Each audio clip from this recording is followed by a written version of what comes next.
Hey everyone, तो कैसे हैं आप सब। आज डिस्कस करेंगे सुप्रीम कोर्ट का एक ऐसा लैंडमार्क जजमेंट जो कि एक तरह का रेवोल्यूशन लेके आया था उन लोगों के लिए जो लोग यहाँ पे बिलोंग करते हैं LGBTQ कम्युनिटी से। ये लैंडमार्क जजमेंट के बाद ही LGBTQ कम्युनिटी के जो लोग थे उनके राइट्स को कंसीडर किया जाने लगा और तो और होमोसेक्सुअलिटी को लीगल डिक्लेयर कर दिया गया इंडिया में। अब होमोसेक्सुअलिटी सिंपली ये कहती है कि जब सेम जेंडर के पर्सन इंटरकोर्स करते हैं तो वो चीज़ लीगल हो गई थी इंडिया में। हर एक फैक्ट को ध्यान से समझेंगे, वीडियो पूरा देखिएगा। सबसे पहले इस केस का नाम जान लेते हैं, Navtej Singh Johar versus union of India. देखिए, कहने को ये केस 2018 का जरूर है, लेकिन it is considered as one of the most important landmark judgment in Indian history. कुछ क्वेश्चन इस केस में अराइज हुए थे जो हमारे लिए जानना काफ़ी ज़रूरी हो जाता है। आप देख सकते हैं यहाँ पे डीक्रिमिनलाइजेशन की मांग की गई थी सेक्शन 377 को लेके। कहने का मतलब ये है कि सेक्शन 377 को डीक्रिमिनलाइज कर देना चाहिए, लोग ये कह रहे थे। अब यहाँ सेक्शन 377 कंटेक्स्ट में क्यों आया, क्योंकि अगर मैं लेट से बोलता हूँ कि कोई भी पर्सन होमोसेक्सुअलिटी के अंदर रह के इंटरकोर्स कर लेता है तो सेक्शन 377 ही उसे पनिश करेगा, इसीलिए इसे डीक्रिमिनलाइज करने की मांग हुई थी। सेकंड इंपॉर्टेंट चीज़ यहाँ पे है कि जो LGBTQ कम्युनिटी के लोग थे उनके राइट्स को कंसीडर किया जाने लगा और एंश्योर किया जाने लगा इस लैंडमार्क जजमेंट के बाद। और थर्ड एंड मोस्ट इंपॉर्टेंट चीज़, जो होमोसेक्सुअलिटी थी उसे लीगल कर दिया गया इंडिया में। यहाँ पे बहुत सेक्शन 377 की बातें हो रही हैं, तो अब जान लेते हैं सेक्शन 377 कहता क्या है। सेक्शन 377 सिंपली ये कहता है कि whoever voluntarily has carnal intercourse against the order of the nature.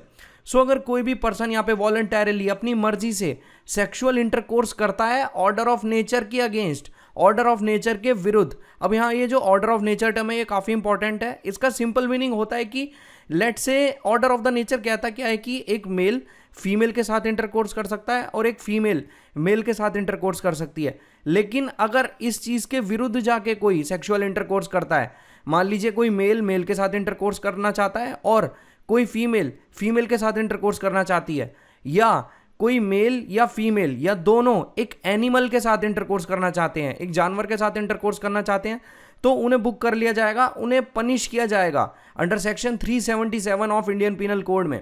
यहाँ पे अगर कोई भी पर्सन ये ऑफेंस कमिट कर देता है तो उसे इम्प्रीजनमेंट फॉर लाइफ तक हो सकती है, उम्र कैद हो सकती है, या तो उसे इम्प्रीजनमेंट हो सकती है जो कि एक्सटेंड की जा सकती है 10 साल के लिए, या उसे फाइन भी देना पड़ सकता है। काफ़ी इंपॉर्टेंट चीज़ है ये। लेकिन फर्दर अगर मैं बात करूं तो सेक्शन 377 का वो पार्ट जो ये कहता था कि मेल मेल के साथ इंटरकोर्स नहीं कर सकता और फीमेल फीमेल के साथ इंटरकोर्स नहीं कर सकती, उस चीज़ को रिवोक कर दिया गया है। चलिए देखते हैं इस चीज़ को एक एग्जाम्पल से समझते हैं। आप देख सकते हैं जब सेक्शन 377 रिपील नहीं हुआ था उससे पहले ये लॉ क्या कहता था, उससे पहले ये लॉ ऑपरेट कैसे करता था ये जान लेते हैं। आप देख सकते हैं ये है एक मेल, अगर ये एक फीमेल के साथ इंटरकोर्स करना चाहते हैं तो ये कर सकते हैं, इसमें कोई दिक्कत नहीं है। लेकिन दिक्कत वाली बात तब आती है जब ये मेल इंटरकोर्स करना चाहते हैं विद अ मेल। अब मेल की बात मैंने की है, जरूरी नहीं है यहाँ पे मेल है, अगर वुमन कोई है, कोई फीमेल है, वो किसी मैन के साथ यहाँ इंटरकोर्स करना चाहती है तो वो कर सकती है। लेकिन एक फीमेल फीमेल के साथ अगर इंटरकोर्स करना चाहे तो वो ऐसा नहीं कर सकती थी, क्योंकि सेम सेक्स सेम जेंडर के लोगों के बीच हुआ इंटरकोर्स होमोसेक्सुअलिटी कहलाता है, जो चीज़ इस सेक्शन 377 में पनिशेबल थी। और जैसा कि मैंने आपको बताया था कि अगर कोई मेल या फीमेल या दोनों किसी एनिमल के साथ इंटरकोर्स करना चाहते हैं तो वो भी पनिशेबल थी under section 377 of Indian penal code में। लेकिन आगे जाके सेक्शन 377 को रिपील कर दिया जाता है इसी केस में जो आज हम डिस्कस कर रहे हैं, Navtej Singh Johar versus union of India. Section 377 जब रिपील हो गया था उसके बाद ये लॉ ऑपरेट कैसे करता था ये भी जान लेते हैं। देखिए, अब अगर कोई मेल फीमेल के साथ इंटरकोर्स करना चाहता है तो वो कर सकता है, ये चीज़ पहले भी वैलिड थी, इस चीज़ में कोई बुराई नहीं थी।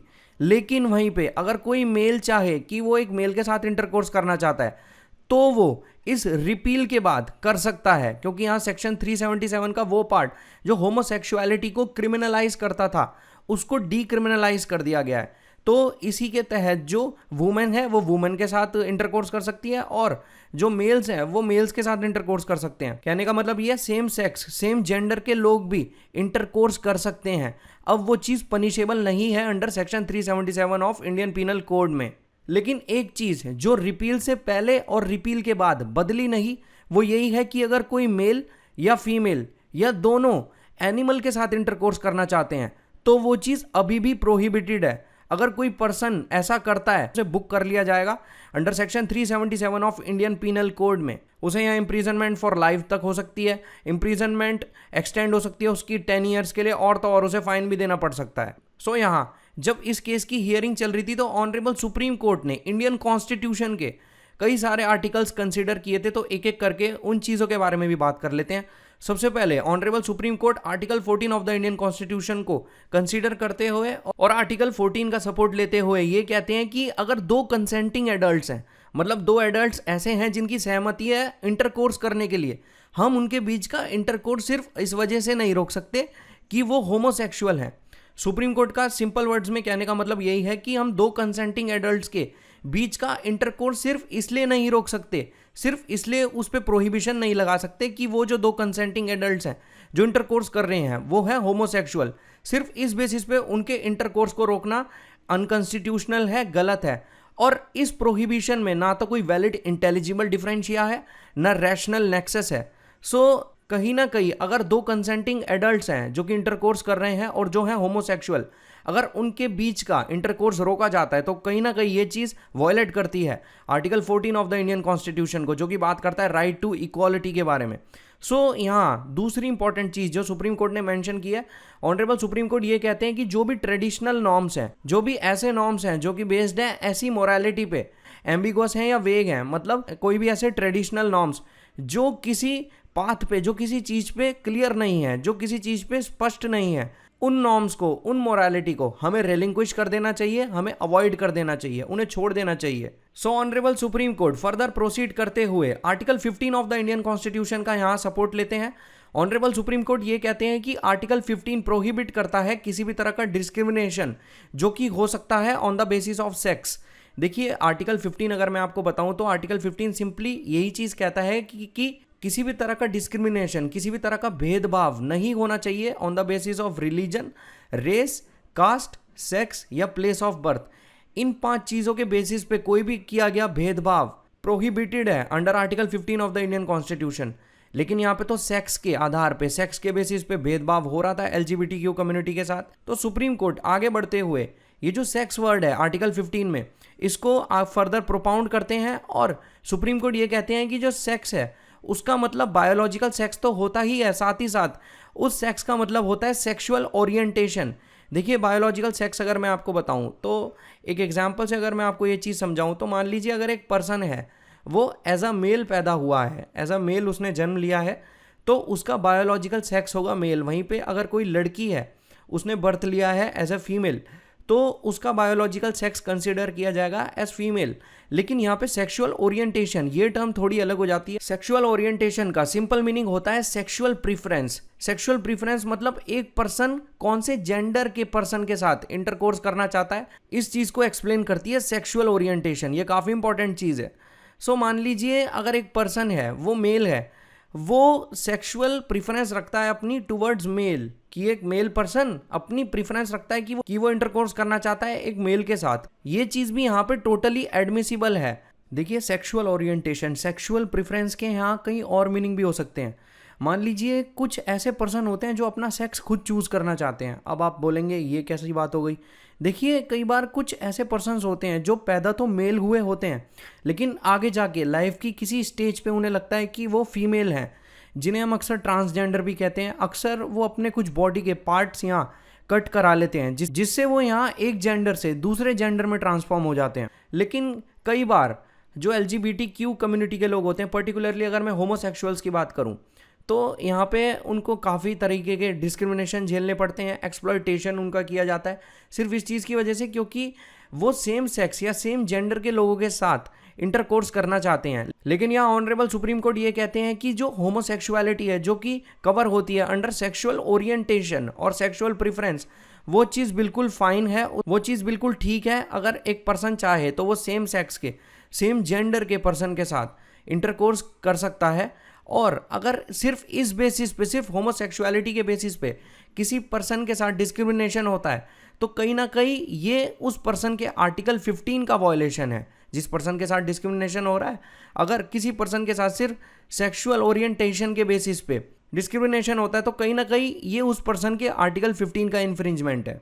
सो honourable Supreme Court article 19 of the Indian constitution का सपोर्ट लेते हुए ये कहते हैं कि ये जो वर्ड सेक्स है इसका हम एक काफ़ी नैरोअर इंटरप्रिटेशन लेके चलते हैं। ये जो वर्ड सेक्स है ये काफ़ी वाइडर स्कोप ऑफ इंटरप्रिटेशन को पोर्ट्रे करता है, और अगर किसी भी तरीके का डिस्क्रिमिनेशन किया जाता है LGBTQ कम्युनिटी के ऊपर सिर्फ उनके सेक्सुअल प्रेफरेंस या सेक्सुअल ओरिएंटेशन को लेके, तो कहीं ना कहीं ये चीज़ टोटली अनकॉन्स्टिट्यूशनल है, क्योंकि आर्टिकल 19 LGBTQ कम्युनिटी के लोगों को ये राइट देता है कि हर एक पर्सन अपनी पर्सनल आइडेंटिटी मतलब सेक्सुअल ओरिएंटेशन को एक्सप्रेस कर पाए। सुप्रीम कोर्ट का सिंपल वर्ड्स में कहने का मतलब यही है कि हर एक पर्सन के पास ये अधिकार है कि वो अपनी पर्सनल आइडेंटिटी को दूसरों के सामने एक्सप्रेस कर पाए, अपनी सेक्सुअल ओरिएंटेशन या अपनी सेक्सुअल प्रेफरेंस को दूसरों के सामने एक्सप्रेस कर पाए। यहाँ फ़र्क नहीं पड़ता अगर एक मेल के साथ इंटरकोर्स करना चाहता है या एक फीमेल के साथ इंटरकोर्स करना चाहता है, तो वो पर्सन्स भी दूसरों के सामने अपनी ये सेक्सुअल ओरिएंटेशन, अपनी ये सेक्सुअल प्रेफरेंस एक्सप्रेस कर सकते हैं। उस चीज़ में कोई भी इलीगैलिटी नहीं है। और फिर भी अगर किसी भी तरह का डिस्क्रिमिनेशन होता है LGBTQ कम्युनिटी के साथ, तो वो टोटली अनकॉन्स्टिट्यूशनल है, क्योंकि आर्टिकल 19 LGBTQ को ये राइट देता है कि वो अपना सेक्सुअल ओरिएंटेशन, अपनी पर्सनल आइडेंटिटी लोगों के सामने एक्सप्रेस कर पाएं। काफ़ी इंपॉर्टेंट चीज़ है ये। Last article of the Indian constitution that is article 21। Honourable Supreme Court article 21 का सपोर्ट लेते हुए ये कहते हैं कि अगर किसी की right to life and personal liberty का वायलेशन होगा तो वो कहीं ना कहीं अपनी प्राइवेसी, डिग्निटी और ऑटोनॉमी को फुली इंजॉय नहीं कर पाएगा। देखिए, अगर सिर्फ सेक्सुअल इंटरकोर्स दो होमोसेक्सुअल्स के बीच सिर्फ इसलिए रोक दिया गया कि वो होमोसेक्सुअल हैं, तो कहीं ना कहीं ये चीज़ वायलेट करेगी उन होमोसेक्सुअल्स की प्राइवेसी को, उनकी डिग्निटी को और उनकी ऑटोनॉमी को, जो चीज़ बिल्कुल अनकॉन्स्टिट्यूशनल है। क्योंकि अगर किसी पर्सन का आर्टिकल 21 यहाँ वायलेट होता है तो वो पर्सन अपनी लाइफ और पर्सनल लिबर्टी को कैसे इंजॉय करेगा। और आर्टिकल 21 भी ये चीज़ एक्सप्रेस करता है कि लाइफ का मतलब यहाँ पे सिंपली एक मेयर एनिमल एग्जिस्टेंस नहीं है। लाइफ का मतलब है यहाँ पे मीनिंग एंड वर्दी full life which is full of dignity. कहने का मतलब यहाँ पे यही है कि लाइफ का मतलब सिर्फ जानवरों की तरह रहना नहीं है। हर एक पर्सन को ये पूरा राइट है कि वो अपनी लाइफ को एंजॉय करे एज मीनिंग एंड वर्दी full life which includes dignity. तो आप यार खुद सोचिए ना कि अगर दो होमोसेक्सुअल्स के बीच का इंटरकोर्स सिर्फ इसलिए रोक लिया जाएगा कि वो होमोसेक्सुअल्स हैं, तो कहीं ना कहीं ये उनकी प्राइवेसी का तो इन्फ्रिंजमेंट होगा ही, साथ ही साथ उनकी डिग्निटी, उनकी सेल्फ रिस्पेक्ट का भी इन्फ्रिंजमेंट होगा और उनकी ऑटोनॉमी का भी वायलेशन होगा। और अगर इन तीनों चीज़ों का यहाँ पे वायलेशन हो जाता है तो वो पर्सन अपनी लाइफ और पर्सनल लिबर्टी को फुली इंजॉय कैसे कर पाएगा। फाइनली ऑनरेबल सुप्रीम कोर्ट ने इस केस में अपना वर्डिक्ट देते हुए ये कहा कि जो LGBTQ कम्युनिटी है उनके राइट्स भी कंसिडर होंगे, उनके राइट्स भी एंश्योर किए जाएंगे, और तो और होमोसेक्सुअलिटी को भी लीगल डिक्लेयर किया जाएगा। और यहाँ पे जो सेक्शन 377 था जो होमोसेक्सुअलिटी को पनिश करता था, जो होमोसेक्सुअलिटी को प्रोहिबिट करता था, उसका वो पार्ट डीक्रिमिनलाइज कर दिया गया। यहाँ पे सेक्शन 377 को पार्शियली डीक्रिमिनलाइज तो कर दिया गया, लेकिन जो पार्ट ये कहता था कि अगर कोई मेल या फीमेल एनिमल के साथ इंटरकोर्स करता है या कोई मेल या फीमेल माइनर्स के साथ इंटरकोर्स करता है, वो चीज़ अभी भी पनिशेबल है under section 377 of Indian penal code में। ये काफ़ी इंपॉर्टेंट चीज़ है जो सुप्रीम कोर्ट ने यहाँ पे मेंशन की है। मुझे उम्मीद है आज की वीडियो आपको अच्छी लगी होगी। जिस इन्फॉर्मेशन को आप यहाँ गैदर करने आए होंगे वो आपको मिली होगी। Have a great day.